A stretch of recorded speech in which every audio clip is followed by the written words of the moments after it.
Hi, my name is Gary Head. This is a presentation on Napoleon's love letter to Josephine. This was written in 1796, I believe. I couldn't find an exact date, but it makes sense that it was 1796 because he was on his way to fight the Italians, which took place during the Napoleonic Wars in 1796.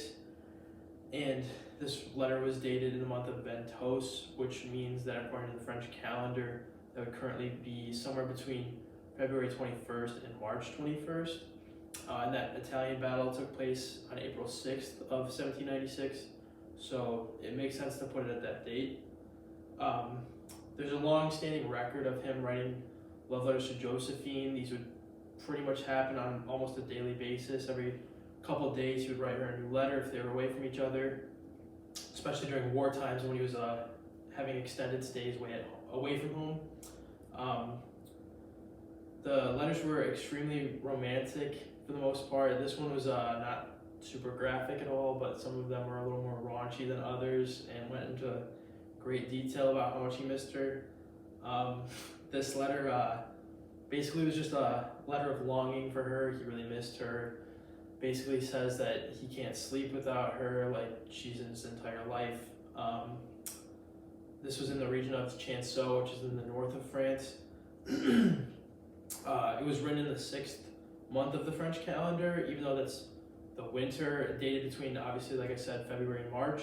That was their 6th month during that French calendar that was around at that time.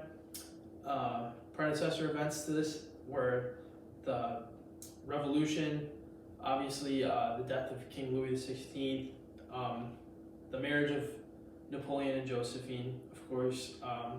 Napoleon was then later exiled after the letter was written. The Napoleonic Wars ended, and about 50 years of peace were experienced throughout Europe. A couple decades after this, that started. So then, for historical influence, I thought it was nice to see a more like personal record of history. There's not too many often journals or notes of just a first-hand experience of somebody throughout history. We kind of learn about trials and tribulations and negative events, wars, deaths, calls to action, social changes and everything like that, but we really don't get to see too much about an inside perspective of somebody. So this was really nice to see kind of a first-hand view of somebody's romance and what romance letters were like at the time and how that's changed. They don't really get written very often anymore. I don't know anybody personally that writes love letters at this day and age. It's just kind of interesting to see a different side of history. I feel like this really didn't relate too much to the Western civilization. I guess you could say that people here in the West still wrote love letters at the time, but besides that, I feel like France was undergoing their own revolution, which was entirely different and founded off different reasons than America's revolution. Theirs was more of a class struggle, and they were a monarchy, not a colony. So there's a lot of large-scale differences, I would say, that it's kind of hard to relate any of their events to what was happening in the West.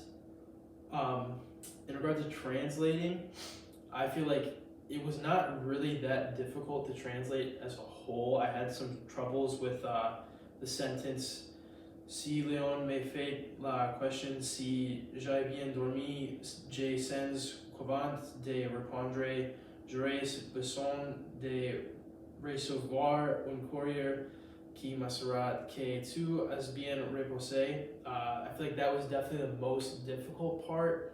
I kept trying to translate it as something along the lines of Napoleon believing that he could not sleep because of how much he missed Josephine. Obviously, that was not correct. The correct translation was somewhere along the lines of, if one asked me the question of whether I've been able to sleep well, I feel like I would need to get a message saying that you were well rested before being able to respond. Basically saying that he's so connected to her and that everything in her life is dependent on how he is. It kind of goes both ways, that if she's not feeling good or she's feeling sick, it makes him sick because of how much he loves her. But I feel like there was really no complex topics. I mean, it was pretty simple. He's just writing a love letter, so he's saying how much he misses her and everything along those lines. Wasn't really any sort of like political or just giant themes like that would be kind of hard to understand. The only thing that would really come to mind that would kind of fit that description is that month of Ventos, being part of the French calendar. But besides that, I feel like everything was really easy to understand, and I kind of knew it right away. I did really enjoy translating this passage. I thought it was a lot more interesting than calls to action to kind of create change and everything. I do appreciate those types of letters, but it was kind of nice to see this side of history, like I said, where you can see a more personal, emotional side of somebody and kind of what the thought process was firsthand rather than a kind of watered down historical perspective or something written in like legal terms, such as a declaration is obviously going to be different from a firsthand note. I feel like it was fun as a whole. I can't say that there was one part that really stood out to me. I kind of liked how smooth Napoleon was with his lines. It was really interesting because I really didn't know that he even wrote these love letters prior to starting this project. I was kind of just researching Napoleon because I was interested in him historically.